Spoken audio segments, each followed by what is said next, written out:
Good evening, ladies and gentlemen. It's an absolute delight and pleasure to have you back this evening as we celebrate the Maharaja's Darbar.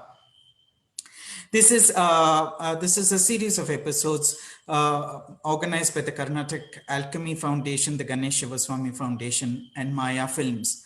We commenced this series on July 18th to coincide with the birth anniversary of His Highness Jayachamarajendra Wadiyar.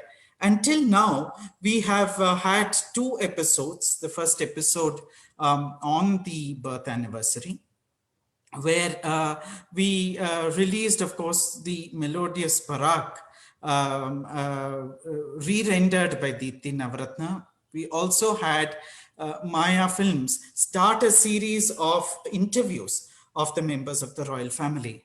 On the last occasion, I had the privilege of speaking on the democratic ideals of art patronage by the Maharajas of Mysore. This evening, ladies and gentlemen, I'm delighted to announce that we will, the Maharaja's Darbar will feature Yashaswini Sharma. Yashaswini Sharma's biography is fairly extensive. She's done a lot of work. I am going to introduce her briefly, and thereafter I will place the biography on the chat boxes of both the Zoom platform as also the Facebook platform. Yashaswini, I had the pleasure of meeting her when she was restoring the bungalow of the former Diwan of Mysore, H.V. Nanjundaya. It's a beautiful bungalow in Malleshwaram, which is presently the Government Girls High School. Yashaswini is, well, she wears and adorns many caps. She's an architect, she's an academician, she's an author and a researcher. She did her MPhil in architectural research from the Welsh School of Architecture, Cardiff University.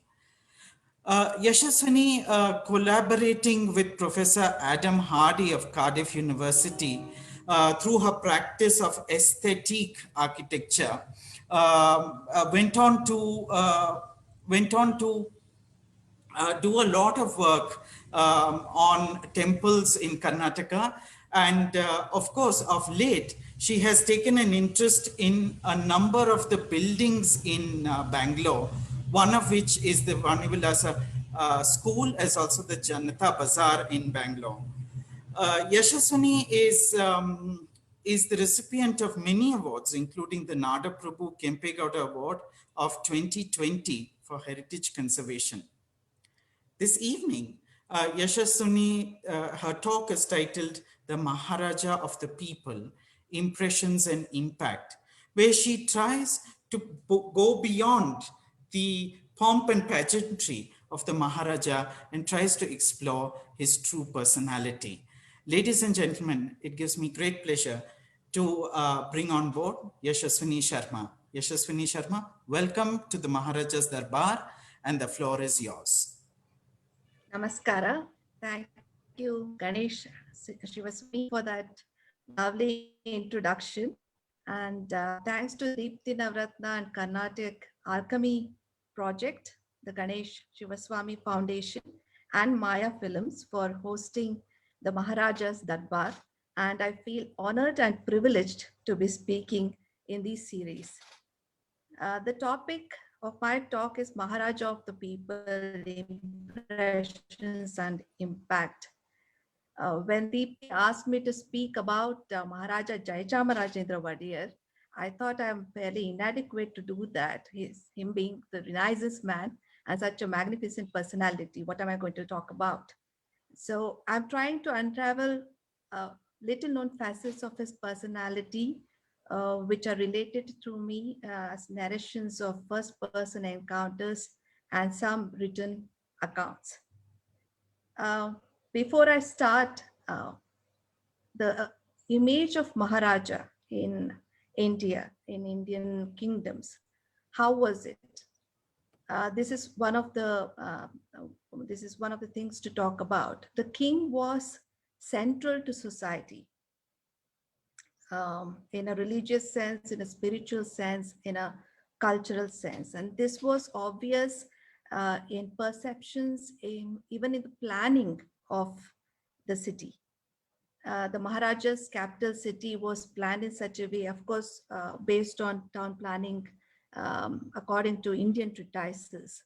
The palace was at the heart of the citadel. So Maharaja was equidistant from everyone. He was central to the city.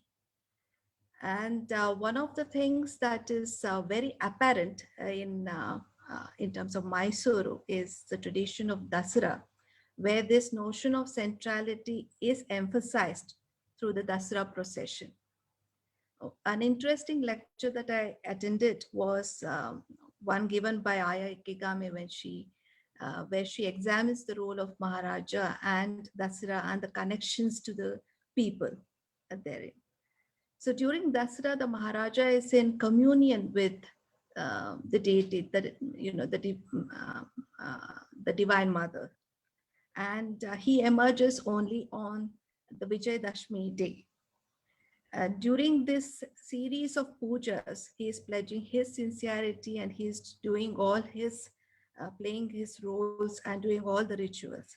At the same time, his people are celebrating Dasara through an arrangement of dolls in this pyramid representing society, where you see gods placed right at the top, and then the Maharaja and the Maharani, the Raja Rani Gombe, and people depicted, the noblemen, the bands, and animals, and so on. So they are reaffirming, they're in a sense reaffirming their faith in his kingship. And everything comes to a culmination when the Dasara procession proceeds, starting from the palace and reaches the corners of the city. So the Maharaja was a very central personality in terms of culture, in terms of administration, and this was emphasized both in planning and through cultural practices. Coming to Maharaja uh, Jayachamarajendra Wadiyar and trying to unravel layers of his personality through mentions and memories, one of the first things that comes to my mind is a mention made by Maharaja Nalvadi Krishnaraja Wadiyar. He makes it a point when he's writing to his former tutor, Sir Stuart Fraser, to touch upon the progress of Prince Jaya. He says he's coming on well and he's going to set his intermediate exam, and you can sort of feel his pride in the progress of his nephew. And you know that he's in training as the heir apparent. The second mention that I came across was in M.A. Srinivasan's wonderful book, The Last Mysore Pradhan. He narrates a story at the time he was in charge of the city. He was the president of the City Improvement Board, and the Municipal Commission, a role of mayor and commissioner combined. So in one of the municipal commission's sittings, they decide to undertake a survey of the city. What he is notices coming onto Mysore is surprising presence of slums. He hadn't expected that of a prosperous capital like Mysore. So tucked away are these little slums, and he wants to do a survey, and students are engaged, and they set upon doing the survey. In one of these slums, which are not as bad as the others, a man emerges from a hut. Someone who looks very familiar, clean shaven, prominent nose, prominent eyebrows. That is what he describes. He comes out and he takes some time to adjust his eyes to sunlight because the hut doesn't have light and ventilation. And then M.A. Srinivasan recognizes him as one of the golden mace bearers who stands behind the Maharaja's throne during darbars. And he asks him, "Are you the same person?" And he says, "Haudu Buddhi." So he's surprised that a palace staff should live in squalor. So in the subsequent municipal commission sitting, Prince Jayachamarajendra Wadiyar at that time, he will be taking part as well. He'll be participating as heir apparent because he's in training and he has to know these things. So he relates this experience to Prince at that time. Probably Jayachamarajendra Wadiyar was about 15 or 16 years old, probably 15. So once he relates, Jayachamarajendra Wadiyar visits this hut and sees for himself the conditions of the people. He says that it's a single room hut and there is no light and ventilation. As a result of his visit, immediately some concrete jalis are made, 9-inch by 9-inch jalis, and the walls are opened up and light and ventilation is provided for these rooms. Subsequently, a plan is made to for low-cost housing, to construct low-cost houses. And this is very interesting because this is an impact of the prince visiting the place and taking this news to the Maharaja, and that follow up with action in a very, a short period. If we think that this happened around 1934 or so, the low-cost housing will be planned in such a way that there are 4 houses set around a courtyard, like a Tottimane, like the Agraharas. So they provide a room, a bathroom, a tap connection, 2 electric lights, a kitchen with chimney, and a tiled roof, and all of that in 500 square feet. And they accomplished this at a cost of 5,000 rupees per house. It's an astonishing, achievement even for that time. That they built this at 5,000 rupees, and they would have completed about 40 houses, the construction of about 40 houses by 1938. And Yuvaraja Kantirava Narasimharaja Wadiyar inaugurates this housing.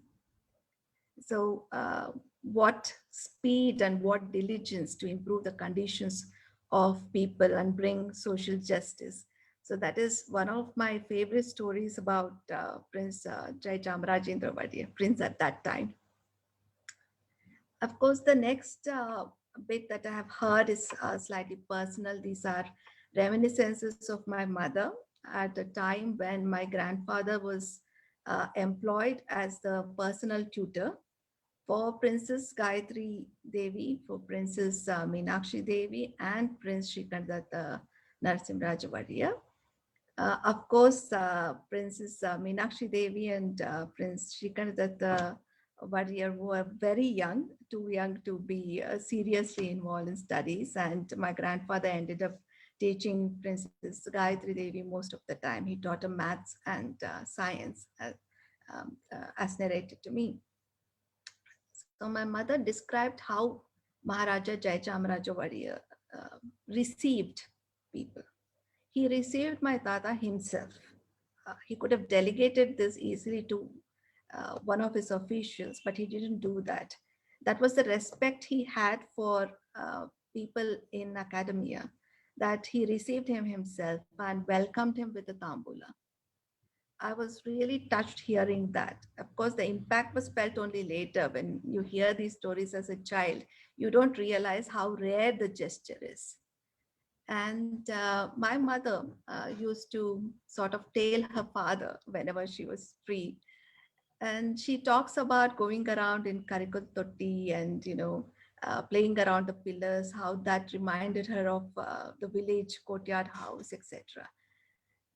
And I hadn't understood where exactly she was going and the amount of accessibility and freedom given to a child in the palace, and until recent years when I realized that these were private quarters, and she was permitted to roam freely. Nobody stopped her, rebuked her, and the child was so safe, you know and this is in the palace.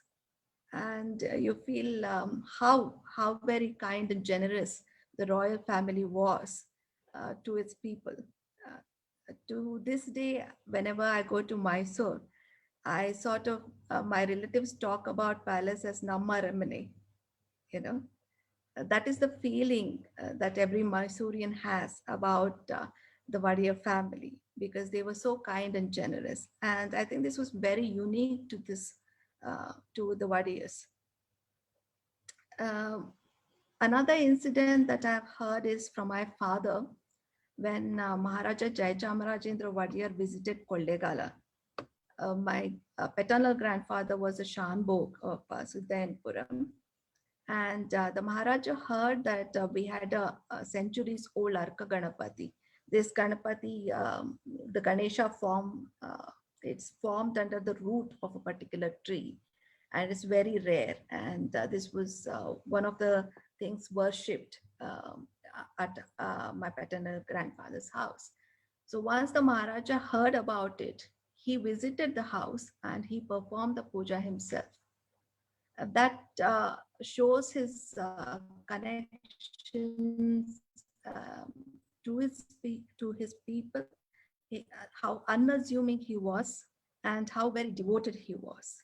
So these are things that make him so familiar uh, to to somebody from my generation. I'm a generation twice removed, but I still feel that overwhelming reverence whenever my parents used to uh, relate these incidents about the Maharaja. Of course, I had my own surprise at the Banaras Hindu University when I visited Varanasi. I was tracing the footsteps of Nalvadi Krishnaraja Wadiyar. I was surprised to see the Mysore State Chhatra, and I wanted to find out where the first convocation was held, where Nalvadi spoke for the first time during the first convocation as Chancellor. He was the first Chancellor, of course. At that time, Sri Raja Chandra, son-in-law of Maharaja Jayachamarajendra Wadiyar, whom I refer to as a walking, talking encyclopedia on the history of Mysore, he told me to find out if I can look for references to Maharaja Jayachamarajendra Wadiyar. He had a doctorate from BHU, an honorary doctorate, that much he knew. But he felt that there was more to the connection. And I requested the assistant, the deputy librarian there, Dr. Mishra, to find information. And after I came back to Bengaluru, I had an email from him, which had photographs of chancellors of Banaras Hindu University, and right in the center was Maharaja Jayachamarajendra Wadiyar. He was the chancellor from 1960 to 1963, that is for 2 terms.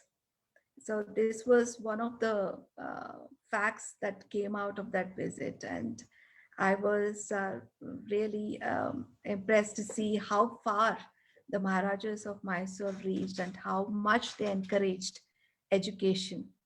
Um, the other thing was that the other thing I have heard very recently from Professor Vasundhara Filiozet. We were talking about Hampi and researches on Hampi and uh, the time when she started her research in her 20s. She's now 84. She's just traveled back from France to Mysore. And she said that when she was in her 20s, just beginning her research and doing her surveys, Maharaja Jayachamarajendra Wadiyar had visited Hampi at the time, and she was introduced to him. So he looked through her research, he spoke to her, and then he said apparently that, there are some documents relating to Hampi um, and the Karnataka Vijayanagara dynasty in palace archives, which are unpublished.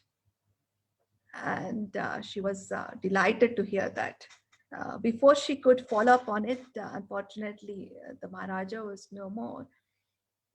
But look at what he says, looking at research in Hampi, how strange it is for someone to say that there are unpublished documents in the palace library. That just means that he has been through the entire catalog and he knows it like the back of his hand. This is expected of a librarian and a curator, not of the Maharaja. So it shows how voracious a reader he was. He was, of course, the president of the History Association in Mysore University. Uh, the other impression that I have had is his concern for ecology, his concern for nature. When I read this ecological note, first shared to me again by Sri Rajachandra, therein he makes he emphatically asserts that before undertaking any large-scale project in a river valley, whether it is an irrigation project or a power project, a thorough study has to be made about the larger implications on the river valley system itself. And this he has written, say, in late 60s, early 70s, and it is such 5 decades later we are beginning to talk about it, how large scale dam projects have impacted forests. We are talking about that now, but Maharaja Jayachamarajendra Wadiyar, who had studied Dr. A.V. Worthington's study in Africa, and where he shows this process, these interlinkages between the flora and the fauna, the trees, the forest, how the root systems hold the water down, how rainfall is held in the soil, and how perennial rivers come to be, and how destruction of a forest renders a perennial river seasonal. You know, referring to that, he makes a note on Krishnaraja Sagar Dam and Mettur Dam and says they have failed to live up to expectations. About Krishnaraja Sagar, about 4 years in a row, and Mettur, about 8 instances. So he says the failure is mostly related to seasonal rains, but that means we haven't we hadn't really studied the impact on the natural river valley system before these large dams came to be constructed. So he doesn't at all, hesitate from criticizing his governments, the previous governments, the Mysore government's own decisions. So he is that unassuming, and his concern for ecology is tremendous. Um, and later, when you look at democratization, Ganesh Shivaswamy was talking about democratization of art, how art came to be in every household through the lithographic press. Maharaja Jayachamarajendra Wadiyar, in fact, democratized knowledge systems. His Granthamala is the example of this action. One of the monumental achievements is the publication of Rigveda in Kannada language, the transliteration into Kannada language of each word, then the summary which is given, and the way it was done. A committee of Vidwans who sat on it and discussed before publishing each volume. And this is a magnum opus, which is his gift to his people. And he suddenly made something as revered as the mother of all Vedas accessible to every citizen who wish to read it. And today, if I have a doubt in some of the translations, the Western translations that you see, my immediate reference are these Rigveda volumes, which my parents purchased at the first opportunity. I think they were just waiting to purchase it. And it is kept in a very beautiful way at home. There's a special mantapa which is designed for it. And above this display of books is a painting of Naranarayana from the Bhagavad Gita. Krishna and Arjuna as one and as a single entity. That is how they revered this publication. And every time someone visited who wanted to look at books, who wanted to study the scriptures, my parents made it a point to say, look, this is a publication by our Maharaja. He brought this to every home. So this was the sort of democratization of knowledge systems of scriptures which were inaccessible to people until that time. And this is a wonderful contribution of Maharaja Jayachamarajendra Wadiyar. I'll just share a screen shot of, I think, the host photograph of that mantapa. So when I can share it. Okay. So this is the mantapa. I hope everyone can see. And those are the Rigveda volumes published by Maharaja Rajendra Wadiyar. It is kept as a highlight of our library.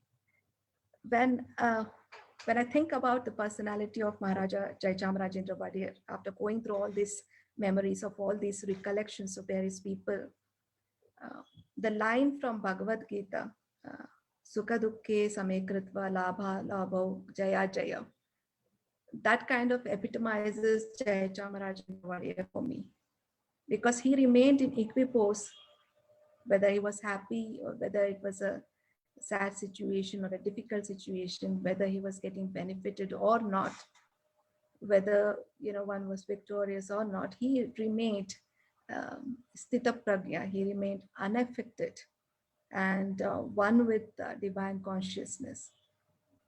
So that sentence kind of epitomizes Maharaja Jayachamarajendra Wadiyar for me.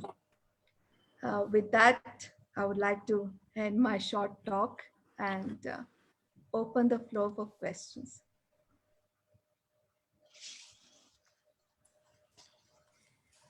Thank you, Yashaswini. I dwelt on every word of your talk, and what occurred to me was that wonderful episode where you said he greeted his tutor with a tambulam. And as you were mentioning that, I was reminded of this beautiful poem by Rudyard Kipling, which says the title of the poem is If, and it says, if you can talk to crowds and keep your virtue, or walk with kings nor lose the common touch. It's a very important thing to be able to not only have the pageantry which is required of you of that position, but also to be able to understand the sensitivities of a common man, especially his mace bearer. He goes there, he recognizes a man who was standing ahead of him throughout his life, and he does so much for him. I found that very, a very sensitive take on a Maharaja. Usually we only see the pageantry involved in it. Um, I wanted to ask you before I dip into the questions. There seems to be a question on Facebook, but I'm coming to that a little later. Can you tell us a little more about water?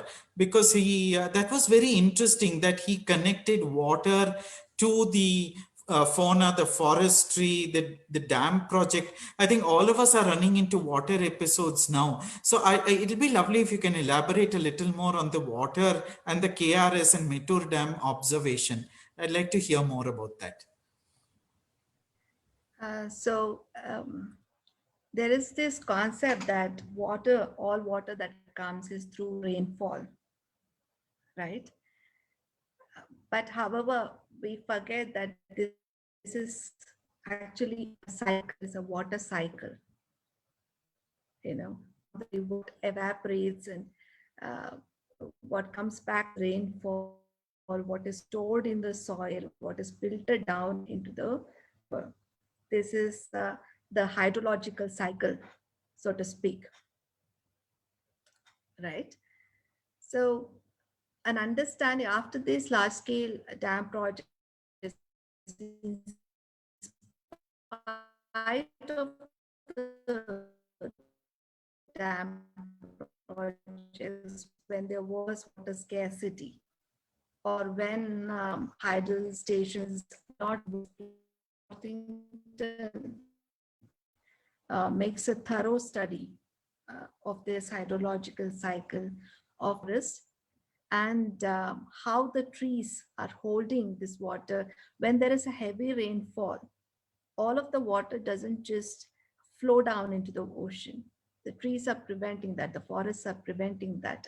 And there's a gradual flow, into the river. The flow is gradual, and not all water goes away to the ocean.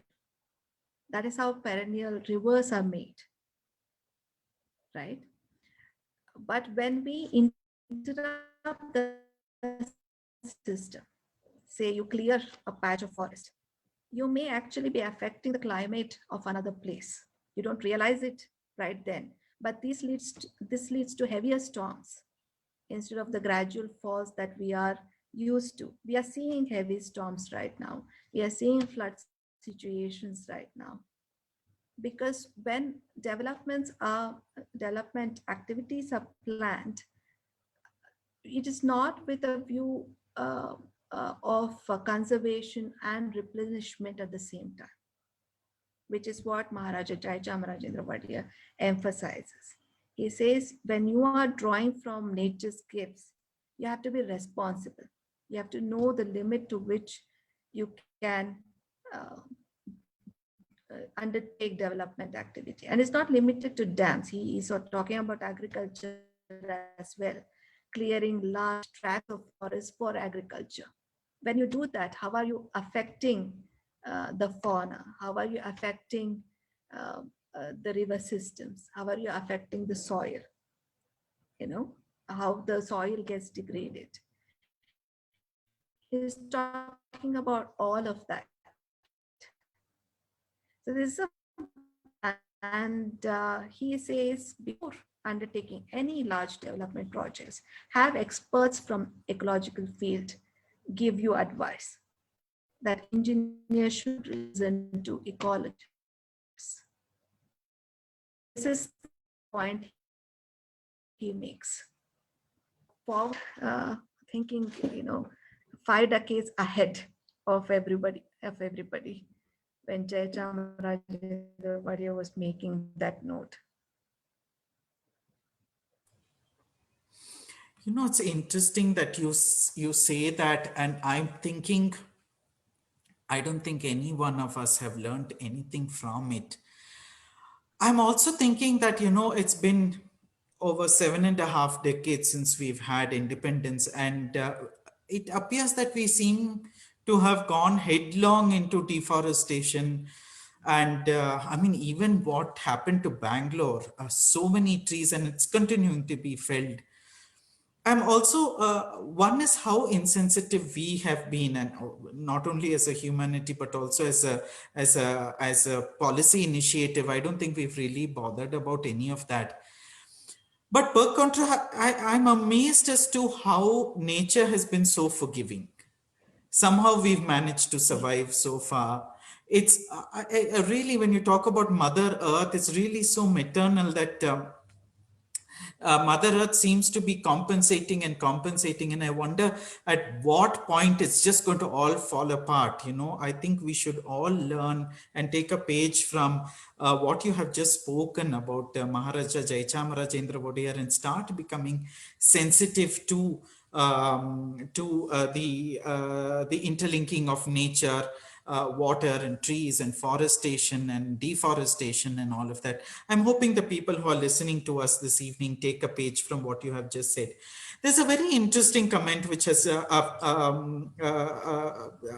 Facebook page. I noticed that Ramavarma ji from Kilimanor Palace has been watching your talk.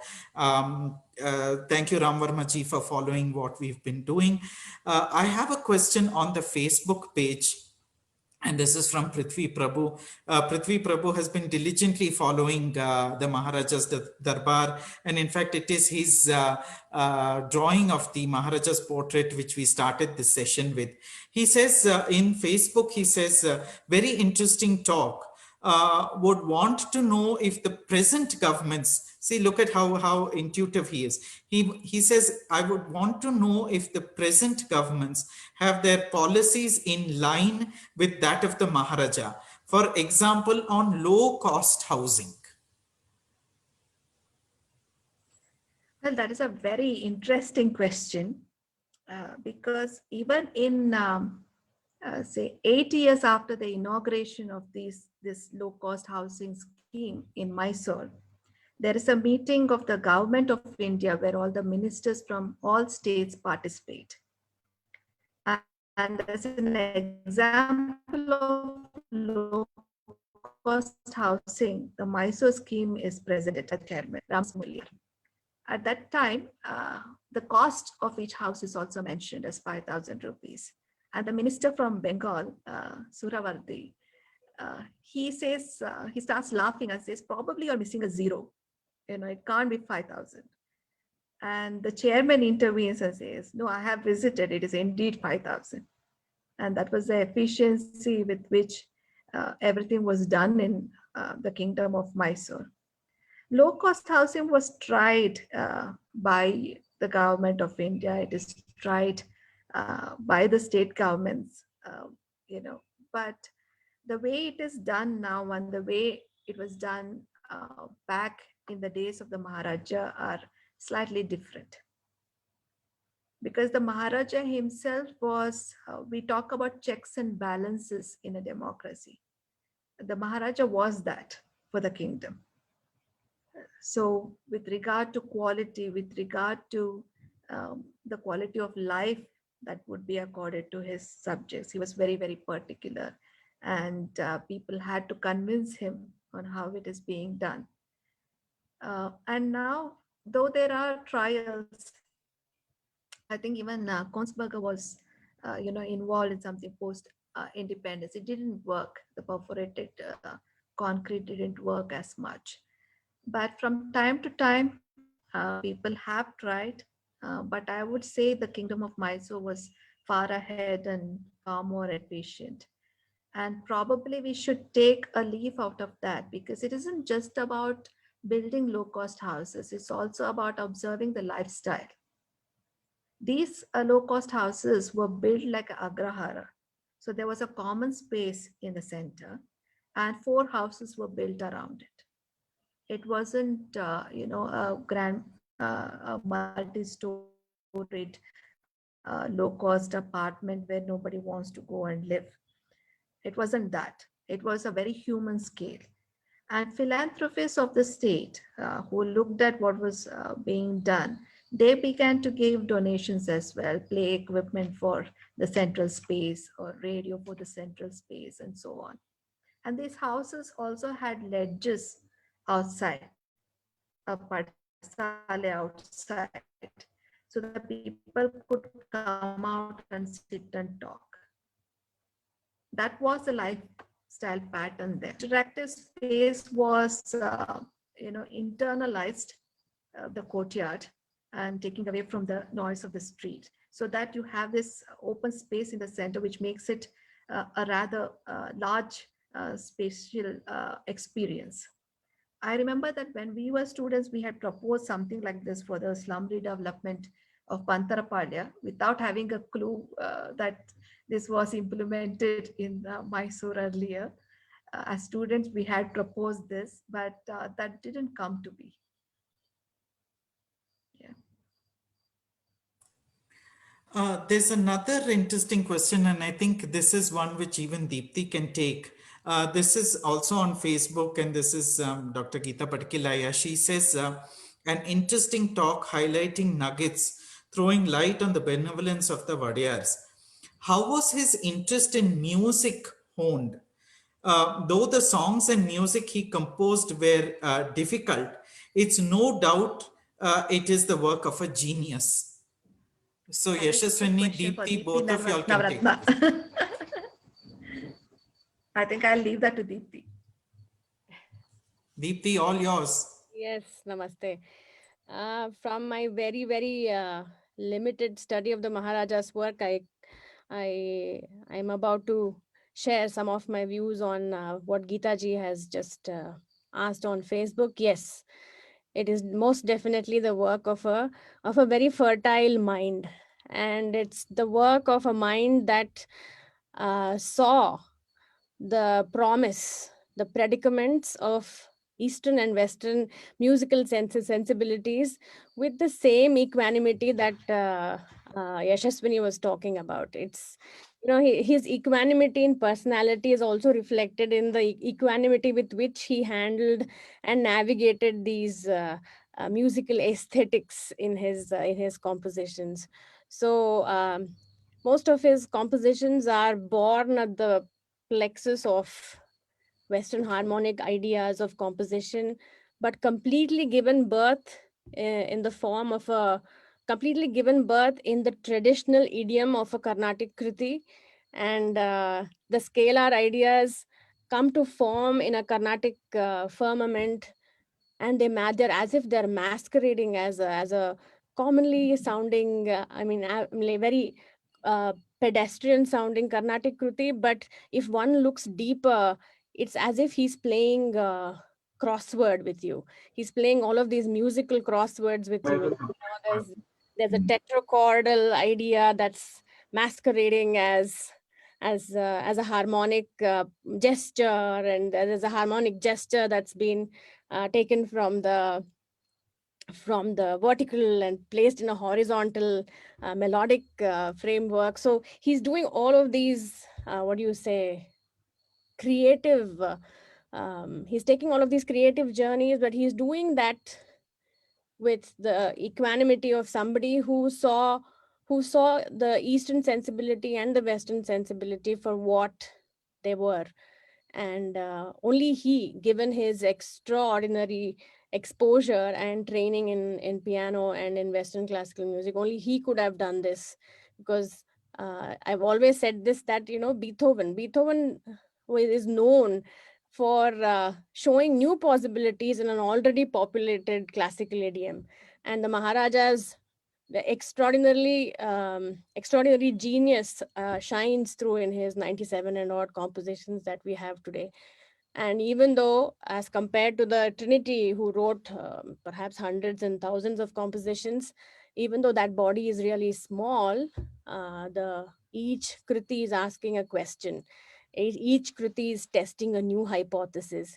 Each Kriti is asking if this can be put there, and that idea from European art music can be tested in this raga and made to be sound, made to sound like a very perfectly pleasant Carnatic Kriti. So these are the journeys that he makes, and without a doubt, it is also, that's perhaps one of the reasons that they're hard to crack, they're hard to sing, and they're hard to invoke in one's life also.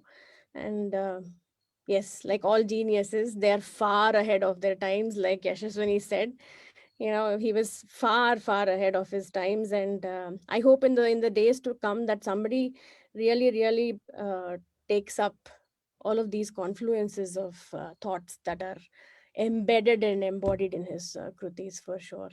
So yeah, like he said, like Yashaswini said, it's these things were tested in his mind and were imagined and thought through in his head way ahead of uh, of his times. And that in itself was perhaps his greatest achievement, and also his travesty in so many ways to contextualize that. So yeah, I hope that was an extraordinarily long-winded answer to a very beautiful question. Deepthi, uh, I'm absolutely amazed and taken aback by how articulate you become when we ask about Jayachamarajendra Wadiyar and music. And your eyes just light up and you completely go for it. I have to observe that I noticed the same enthusiasm when Yashaswini was taking us through the house which she was restoring in Malleshwaram. She took us into this room, and then there were these stencils which had come out of the wall, and this was the exact sort of expression. She's, look at the stencils, look at this, look at the color of the wall. Have you ever seen a beautiful pink wall? Have you ever seen a light blue wall? Which brings me actually to something which I think all of us can learn from both of you. That is to work with passion, and to really do something with so much of passion. I mean, it will come out extraordinarily well. I think the Maharaja's Darbar has been privileged, honored, and it is really blessed to have both Deepthi Navratna and Yashaswini Sharma Good. speaking of something Privilege which is all us. speaking about something we all are absolutely passionate about doing. And I think that is truly the Maharaja's blessing. I think that those are the only questions which we have on Facebook. So Deepthi, I hand over the floor to you. Yes, Yashaswini, it was a very, very wonderful talk, and it was wonderful to go down memory lane with these nuggets, reminiscences, and personal accounts of the Maharaja from people who had known him in various capacities. And your last point about how he actually democratized access to the knowledge systems, which is a very, very understated part of his history, his personal legacy, and True. and Mysore's history at large as well. That if not for Mysore's long-standing presence and the vision of the Maharajas, a lot of our knowledge systems would have been lost or perished or not preserved in the same way.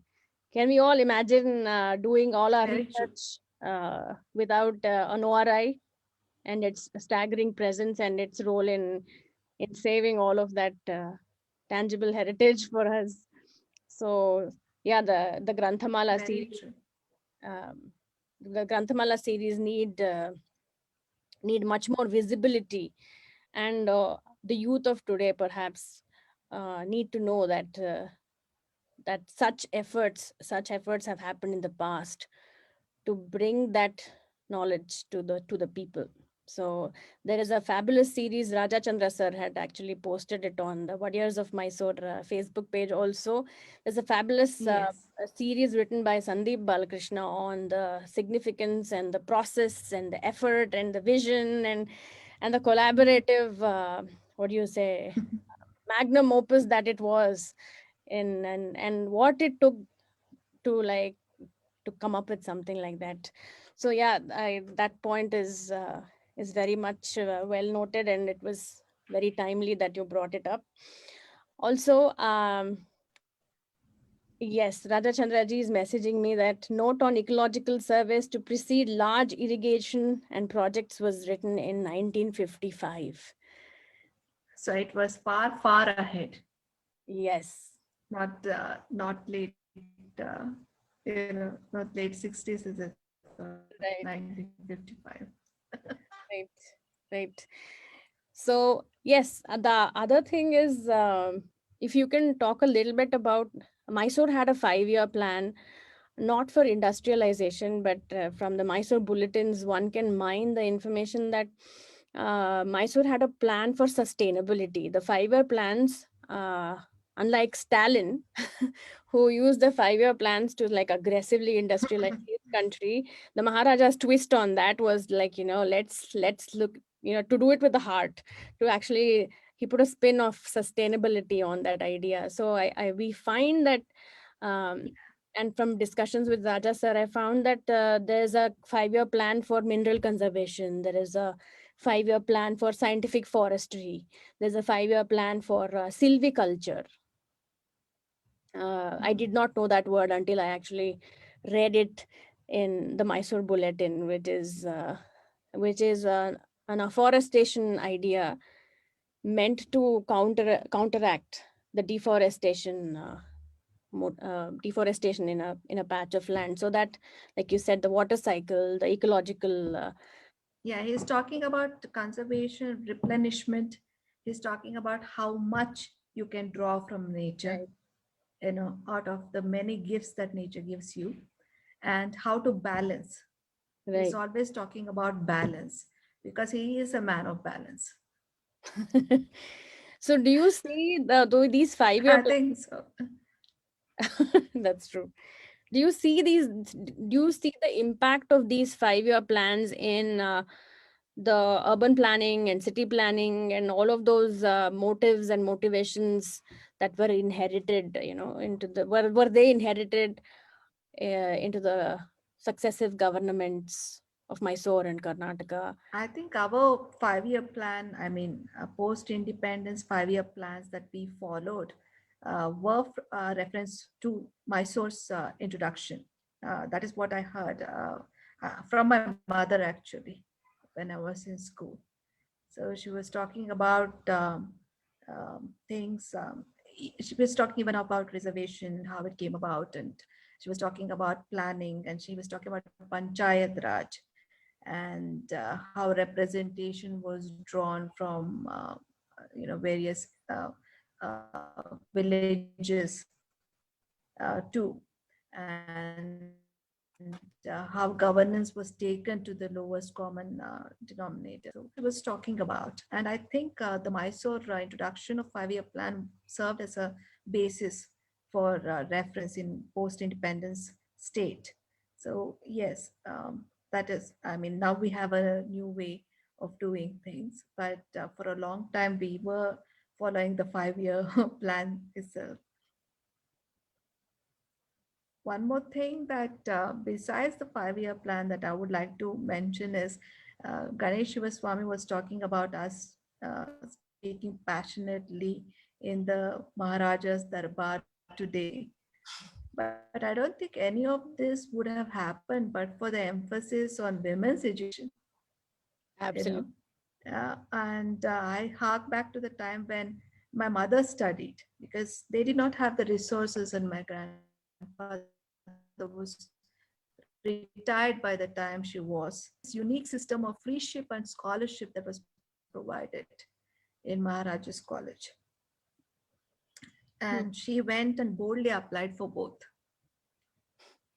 The principal who interviewed her asked her, "Why do you want both? Two students will be benefited." And she said, "My father is retired, so I can't afford the fee. And if I want to pursue my studies, I need a scholarship." And he said, he was a little surprised at that argument, and he asked to meet my grandfather. My grandfather met him. Then he realized that this was true, and he said that, Okay, I will give you both freeship and scholarship, but you have to study so much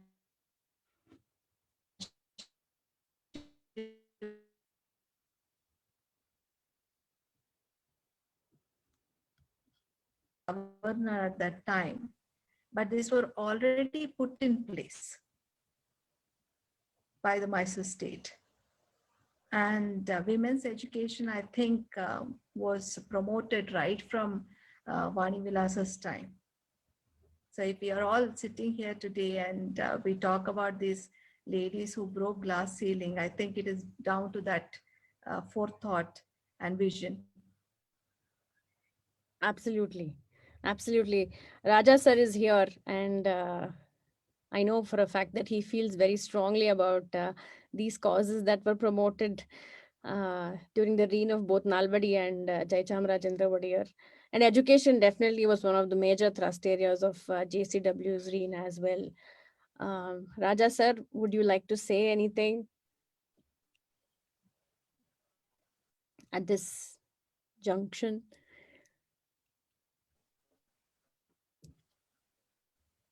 Okay, we may have lost him on the Zoom hustle bustle, so to speak. So anyway, it's time for thanks. It's time to say thanks for convening such a wonderful and intimate gathering of reminiscences and recollections and accounts of the Maharaja, and your points on the symbolism of how the city was planned with the Maharaja at the center and how he was at the heart of affairs, so to speak, was beautiful. And the BHU, that he was the VC of BHU, was something that very few people know. So that was a nice thing to learn and remember. Chancellor. He was a chancellor. He was the chancellor of the BHU. Hello. All right. So thank Yes, you we very can much. hear you. We Yeah. can hear you. Yeah, Zoom's been playing truant. Pleasure is all mine. Hmm? Yes, thank you so much, Yashaswini, for this very Yashasvi talk. Pleasure is all mine. And Thank you for having me here. yes, and we hope that you will actively participate in the upcoming programs of the Maharaja's Darbar. Thanks are in order also to our very, very delightful and charming host, Sri Ganesh Shivaswamy, and his foundation for co-presenting this talk with the Carnatic Alchemy Foundation. Our third co-conspirator for the Maharaja's Darbar is Maya Chandra, who's not with us on the Zoom platform, but I'm sure she's traveling and she's watching this on Facebook. She has documented the recollections of the Maharaja's life through the lens of people of intimate family members who knew him at various stages of their life. And so each Sunday, Maya Films is releasing footage, which are interviews of the daughters of the Maharaja and Raja Chandraji, who is talked about the significance of the Maharaja's reign, the significance of his policies to the history and historiographies of Mysore at large. So be sure to log into Maya Films Facebook page and their YouTube page to watch this very, very, very fabulous content that's coming up tomorrow. And without further ado, I'd like to play the promo for what's being aired tomorrow. And I'd like to request Yashaswini to kindly make me the host so that I may do the need some technology. Yeah. Technology transactions. Where is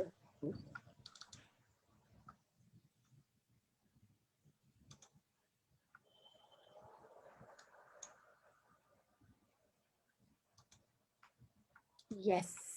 I think the transfer is complete. The transfer of power is now complete. Yes.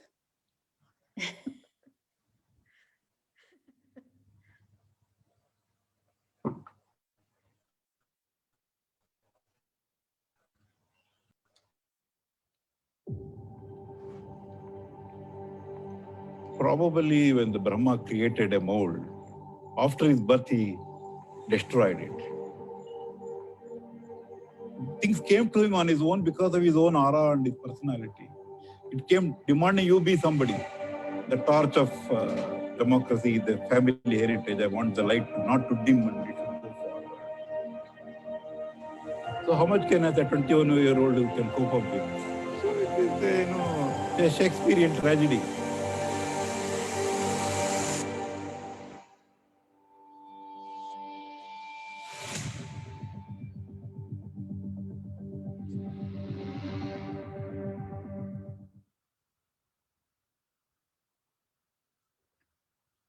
We've got one more piece.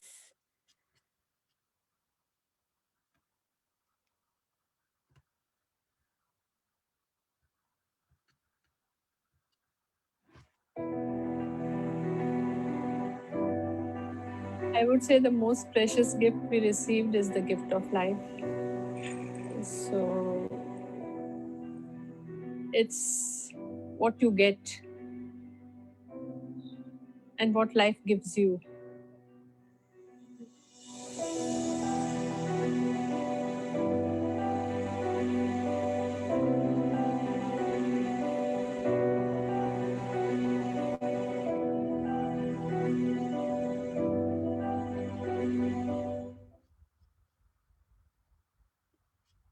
All right. So thank you everyone who have joined us on the Zoom and the Facebook platforms. Please stay tuned to us, to all of our announcements. We will be back at the Maharaja's Darbar next Saturday with another phenomenal speaker. Thank you very much, Yashaswini, and thank you very much, Ganesh. Most Sayonara. welcome. Thanks to you all. Thank you, everyone. Thank you, Yashaswini, Deepthi, and to all our viewers. Thank you so much. Namaste, namaskara. See you next Saturday. Namaskara.